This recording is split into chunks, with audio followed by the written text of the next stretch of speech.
لو ذاكرتك خانتك في تفصيلة صغيرة، متأكد إن الباقي حقيقي. في حاجات بتحصل وبعدين تفتكرها كأنها حلم، بس جسمك فاكر. مش كل اللي نسيته اختفى. أحيانا الحقيقة بتيجي على هيئة إحساس مش صورة.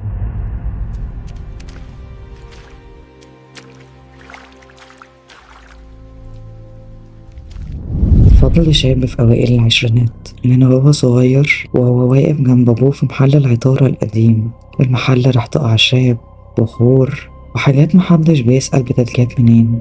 أبوه راجل هادي، قليل الكلام، بس في عادة عمرها ما اتغيرت. كل يوم قبل ما يفتح المحل يقفل عليه الباب، يقعد على الكرسي الخشب ويقرأ قرآن بصوت واطي، صوت مش عايز حد يسمعه. فضل عمره ما سأله ليه، بس كان حاسس إن القراءة دي مش بس عبادة، كانت احتياط. من فترة راجل بدأ يجي المحل، دايما بيجي في نفس الميعاد قبل الغروب بشوية، ولا مرة اتأخر ولا مرة بدري. يطلب أصناف معينة، أسامي فضل ما سمعهاش قبل كده، بخور تقيل، أعشاب ناشفة زيادة عن اللزوم. ما كانش بيفاصل وما كانش يحب الكلام، وأكتر حاجة كانت بتقلق فضل إنه وهو بياخد الحاجة إيده كانت ساقعة، مش برد، سقعة تخش في العظم.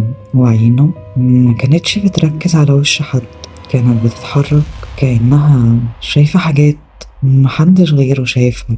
الإحساس ده مسابش فضل أبدا، فضوله بيزيد كل مرة بيشوف فيها الراجل ده، لدرجة إنه بقى يستنى الميعاد اللي بيجي فيه. وفي مرة سأل باباه مين الراجل ده، وليه دايما بيجي ياخد نفس الأعشاب من نفس البخور وفي نفس الميعاد. شكله غريب قوي وتصرفاته أغرب ونظراته مرعبة، لدرجة إني مش بقدر أبص فيها كتير. مين ده يا بابا؟ أنت تعرفه؟ أبو رد بهدوء رزق يا ابني، وإحنا نبيع وبس. هو سكت، لكن فضل مرتاحش، جواه إحساس غريب وفضوله بيزيد كل يوم. يا ترى ايه حكاية الراجل ده وبيعمل ايه بالحاجات اللي بياخدها؟ فضل مش بيبطل تفكير، الموضوع سيطر عليه وراح حكى لأصحابه، محمود، كريم، يوسف، دول أصحابه المقربين. قال لهم عن الراجل، عن الإحساس، عن السقعة اللي ما بتفرقش إيده. الفضول مسكهم، وفي يوم قرروا يمشوا وراه. الراجل خرج من المحل، فضل ماشي كتير ويدخل بين البيوت ويعدي من حواري ضيقة ويمشي في طرق محدش بيعدي منها كتير. السكان فيها قليلين والحركة فيها قد تكون مقطوعة، لحد ما المدينة خلصت والرمل بدأ. وقف عند خيمة سودة وحواليه علامات محفورة في الرمل، مش دواير ومش خطوط واضحة، خطوط مكسورة مايلة كأنها مكتوبة بإيد بتترعش. وعلى الأرض نار خفيفة، مش عشوائية ومش مترتبة، لكنها متوزعة بطريقة غريبة كأنها بتتبع النقوش. كل شعلة صغيرة في مكان محدد، كل وهج يلمح شكل من الرموز اللي محفورة تحتيها. النار مش بس بتنور المكان، دي كأنها بتتنفس مع المكان. كل وهج بيحرك ظل النقوش حواليه بطريقة خفيفة، كأن الأرض نفسها حية وكأنها بتحاول تحكي حاجة من غير كلام. الشباب وقتها كانوا مستخبيين ورا تل رملي وشايفين كل حاجة. كريم بصلهم وقال يمكن دي طقوس بدوية، بس محدش رد ولا واحد فيهم كان بيتنفس طبيعي. الراجل دخل الخيمة، وفي خلال دقايق بسيطة من جوه الخيمة طلع صوت همهمة، مش عالي بس قريب قوي. وفجأة الهوا سكن ولا نسمة. الراجل خرج من الخيمة ووقف ساكن، ما بصش عليهم، بس قال بصوت واطي كأنه بيكلم حد تاني: مش لوحدي. يوسف شد فضل من دراعه وقال بهمس: هو حاسس بينا؟ في اللحظة دي النار اللي كانت مولعة طفت لوحدها، بس كانوا شايفين بسيط بسبب ضوء القمر. الراجل لف راسه وبص ناحيتهم وبدأ يبتسم ابتسامة خبيثة، وعينه كانت بتلمع كأنها منورة. فضل واقف في سكون تام، بنفس النظرة بنفس الابتسامة، وفجأة قال بصوت هادي بس مرعب: الضيف اللي شاف ما بينساش. فضل وقتها حس بنفس السقعة اللي حسها في المحل بس أقوى، وكلهم اترعبوا ومستنوش لحظة وبدأوا يشدوا بعض ويجروا ما عدا واحد بس. يوسف كان واقف من جنب من مكانه باصص للراجل ما بيتحركش، وهما بيحاولوا يشدوه بيقولوا له: يلا، انت واقف كده ليه؟ لازم نمشي من هنا بسرعة. بس يوسف كأنه مش سامع حاجة. فضلوا يحاولوا معاه والراجل واقف في مكانه هو كمان ما بيتحركش. بس فضلوا يحاولوا معاه لغاية لما فاق وشدوه وجريوا. ما وقفوش غير لما المدينة رجعت ولا واحد فيهم اتكلم. كلهم بيبصوا لبعض بصمت مش عارفين يقولوا ايه من اللي شافوه. بس فضل نطق وقال احنا لازم نروح دلوقتي ونهدى كده وبكرة نتكلم. وكل واحد روح بيته. بس محدش يوم عارف ينام. بدأوا يفتكروا كل اللي حصل ويسألوا نفسهم يا ترى ايه اللي احنا شفناه ده، والراجل ده بيعمل ايه، وازاي حس بينا. واكتر حاجة وقفوا قدامها هي الجملة اللي الراجل الغريب ده قالها. الضيف اللي شاف ما بينساش. كان يقصد بيها ايه؟ ومن وقتها كل يوم بعد اللي حصل بدأ يحصل لهم حاجات غريبة. محمود بيصحى من كوابيس بنفس تفاصيل اليوم اللي عاشوه، كأن اللحظة اللي عاشها بيعيشها كل يوم من جديد. كريم بيحس إن في حد دايما حواليه ما بيفارقهوش في البيت. يوسف بيسمع همسات غريبة وهو لوحده وبتتكرر نفس الجملة في ودانه. الضيف اللي شاف ما بينساش. أما بالنسبة لفضل مش قادر ينسى ملامح الراجل وقت اللي حصل. دايما المنظر قدامه بنفس النظرة بنفس الابتسامة، وبيحس بنفس السقعة اللي حسها وقتها. فضل قرر يكلم كل واحد منهم وقال لهم إن احنا لازم نتقابل. واتجمعوا على القهوة كالعادة وكل واحد بدأ يحكي اللي بيحصل له من ساعة اليوم ده. وبدأ يرمي اللوم كله على فضل. انت السبب، وانت اللي قلت لنا عن الراجل ده، يا ريتنا ما سمعنا كلامك ومشينا وراه. فضل رد وقال لهم انا جيت حكيت لكم اللي حصل، بس يوسف اللي قال طب ما تيجوا نراقبه ونشوف ايه حكايته، وانتوا ضحكتوا وقتها وقلتوا يلا بينا واخدتوها تسلية. انا ذنبي ايه؟ ما انا كمان مش قادر انسى اليوم ده وكأنه بيطاردني في كل لحظة. انا مبقتش عارف اعيش طبيعي ولا بقيت قادر انزل الشغل مع ابويا. خايف اشوف الراجل ده تاني. محمود قاطعهم وقال لهم خلاص انتوا هتفضلوا تتخانقوا؟ بقول لكم ايه، فكوكوا بقى من الهبل ده، احنا لازم ننسى اليوم ده. واصلا كل اللي بيحصل لنا ده مجرد وهم وخوف، هو اللي بيخلينا نحس ونشوف الهبل ده.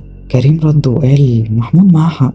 بقول لكم ايه، تيجوا نطلع طلعة من بتاعتنا، بقالنا كتير ما طلعناش طلعت شوي من بتاعت زمان. فالكل بدأ يهدى وقتها وقالوا دي فكرة حلوة، يلا بينا.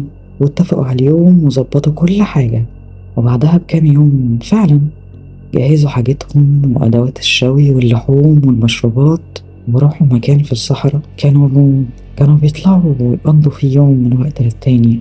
ولعوا النار والضحك والهزار بدأ وكل حاجة طبيعية لحد ما الليل دخل. الهوا بقى تقيل، النار واطية لوحدها رغم إن الحطب ناشف. يوسف فجأة شد راسه وقال بهمس انتوا سمعتوا؟ قالوا له سمعنا ايه؟ قال حد بينادي اسمي بنفس صوت امي. فصحابه ضحكوا وفضلوا يهزروا. فيوسف سكت وفكر ان بيتهيأله والوضع رجع طبيعي. وبعد شوية يوسف قام يتمشى بعيد عن البقية. كان بيتكلم في التليفون، بس بعد كام خطوة حس بشيء غريب. بص حواليه ولقى نفسه واقف بالظبط في نفس المكان اللي كانت فيه الخيمة السوداء اللي شافوها قبل أيام. على الأرض نفس النقوش الغريبة محفورة في الرمل، نفس الخطوط المكسورة اللي محدش يعرفها. بعيد عنه الراجل واقف بيبص عليه، ابتسامة بنفس الابتسامة الخبيثة. يوسف مسح عينه بيحاول يفهم ده حقيقي ولا بيتهيأله. الراجل قال بصوت مرعب قلت لكم الضيف اللي شاف ما بينساش. يوسف جري بسرعة ورجع لصحابه وهو خايف وبيترعش ويتنفس بصعوبة. لما صحابه شافوه اتخضوا في الأول من منظره، بس بعديها فضلوا يضحكوا. قالوا له في ديب بيجري وراك ولا ايه؟ بس لما بصوا عليه وركزوا شافوا الخوف الحقيقي في عينه. الضحك سكت فجأة والسكوت ملا المكان. سألوه في ايه؟ قال لهم اللي شافه. استغربوا ازاي والمكانين بعاد عن بعض. قالوا له يمكن بتهيألك يا ابني، الدنيا أصلا ضلمة، فممكن يعني عينك خدعتك مع كتر التفكير في الموضوع. بس هو أكد لهم اللي شافه بعينه.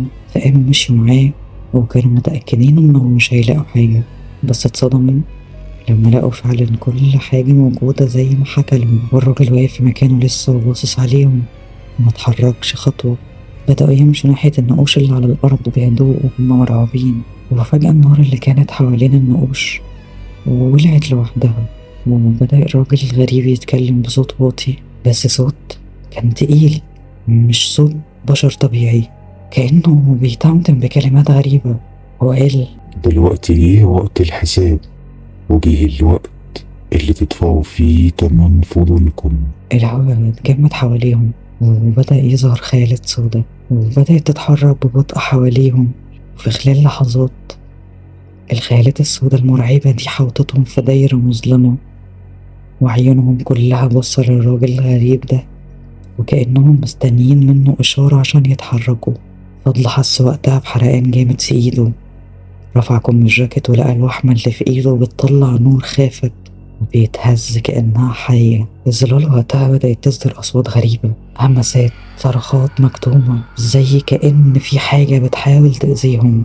حتى الراجل الغريب اتخض، كأنه ما كانش متوقع يشوف العلامة دي. صوته بدأ يترعش وهو بيتمتم بكلمات غريبة مش واضحة، وفضل يبص للعلامة ويبص الفضل، ونزل على الأرض وقال: أنا ما كنتش أعرف، سامحنا. أنا ما كنتش أعرف، سامحنا.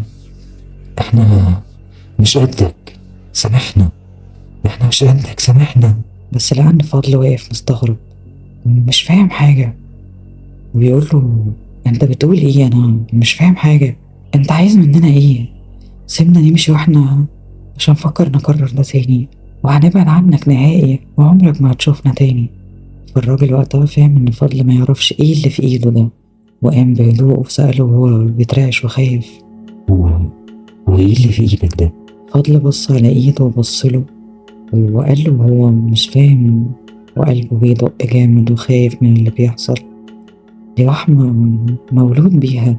الراجل ابتسم ابتسامة غامضة، نظراته مركزة على الوحمة اللي في إيده، ورد وقال له: وحمة؟ دي مش وحمة، دي حاجة أكبر بكتير. أنت إزاي ما تعرفش قيمتك؟ العلامة دي مش مجرد علامة، ده مفتاح، مفتاح لحاجة أكبر، حاجة محدش شافها قبل كده. مش مجرد وحمة، ده أثر، أثر في تاريخك، في تاريخ اللي قبلك. لو عرفتها هتقدر تتحكم مش بس في نفسك، لأ، في العالم اللي حواليك. وقام قرب منه وقال بصوت واطي لكنه مرعب: انت شايف لكن مش كله واضح، دي مجرد بداية. حاجات من الماضي مرتبطة بيك بالعلامة، حاجات من آلاف السنين. فضل سأله وهو متوتر: الماضي؟ العلامة؟ عن إيه؟ أنا مش فاهم حاجة من اللي أنت بتقوله. الراجل قرب أكتر وعينه كانت بتلمع في ضوء العلامة. انت شايل حاجة، حاجة محدش فاهمها، حاجة ما شفتهاش غير مرة واحدة في حياتي، وبدور عليها بقالي سنين، وأخيرا لقيتها ومش هضيعها من إيدي. أنا هسيبك دلوقتي، لكن هنتقابل تاني، ولغاية الوقت ده اكتشف سر العلامة، دور في ماضيك كويس، وأول ما تعرف الحقيقة وقتها هنتقابل وهنعمل عهد هيخلينا نسيطر على العالم كله، هنسيطر على كل حاجة فوق الأرض وتحت الأرض، نملك السلطة والقوة والأبدية، ومفيش حاجة هتقدر علينا. وفجأة كل الظلال اختفت، الصوت اختفت، النار راحت، النقوش راحت، كل حاجة رجعت زي ما كانت. صحابه قاعدين يضحكوا ويهزروا كأن ما حصلش حاجة. بس فضل واقف دماغه مليانة أسئلة: ايه قيمة الوحمة دي؟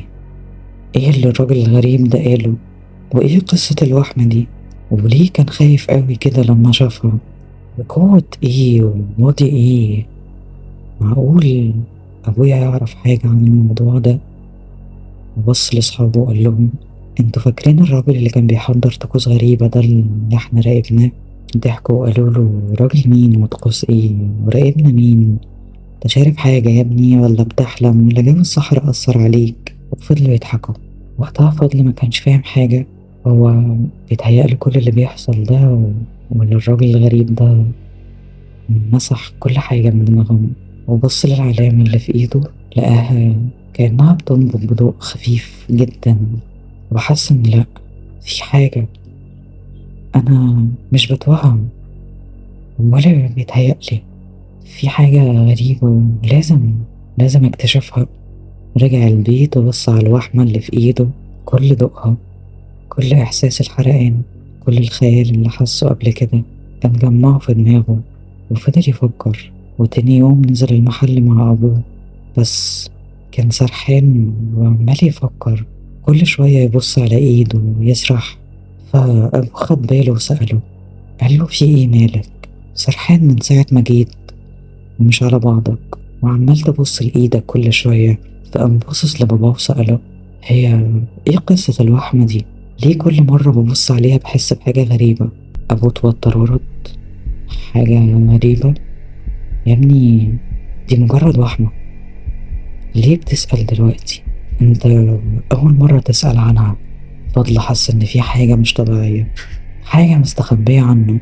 قرر يسيب الموضوع دلوقتي، لكن الفضول بدأ يسيطر عليه أكتر وأكتر. وبعد يومين أبوه سافر عشان يجيب البضاعة اللي ناقصة للمحل، وفضل عشان يبطل تفكير شوية قال يدخل المخزن يرتبه كده وينظم المكان، أهو منه يفضي مكان للبضاعة الجديدة، ومنه يشغل نفسه يوقف تفكير لغاية لما أبوه يجيب البضاعة. بس المفاجأة، وهو عمال بيرتب في المكان، لاحظ إن في زي باب صغير مستخبي وراه صناديق كبيرة. الصناديق دي دايما موجودة في نفس المكان. أول مرة يشوفه، واللي خلاه يستغرب أكتر إن أبوه عمره ما جاب سيرة الباب ده، وكان مقفول بقفل كتير وأسمنت، كأن حد مخبي فيه حاجة مش عايز حد أبدا يشوفها. قلبه وقتها فضل يدق بسرعة، وإحساسه قاله معقول ده السر؟ معقول فعلا في حاجة ليها علاقة بماضي أهلي؟ معقول تكون كل الإجابات ورا الباب ده؟ فضل بص على الوحمة ولمسها، نورها لمع بشكل أقوى، ودماغه مليانة أسئلة أكتر من أي وقت فات. إيه اللي جوه الباب ده؟ إيه علاقة أبويا بكل ده؟ وإيه علاقة العلامة بالكنز أو القوة اللي الراجل الغريب ده اتكلم عنها؟ وقال أنا لازم أكتشف السر. وفضل يكسر في الأسمنت ويحاول يفتح الأقفال دي، بس كانت أقفال كبيرة وصعب فتحها. وبعد محاولات كتير قدر فعلا يفتح الباب، وأول ما فتح الباب ودخل اتصدم من اللي شافه.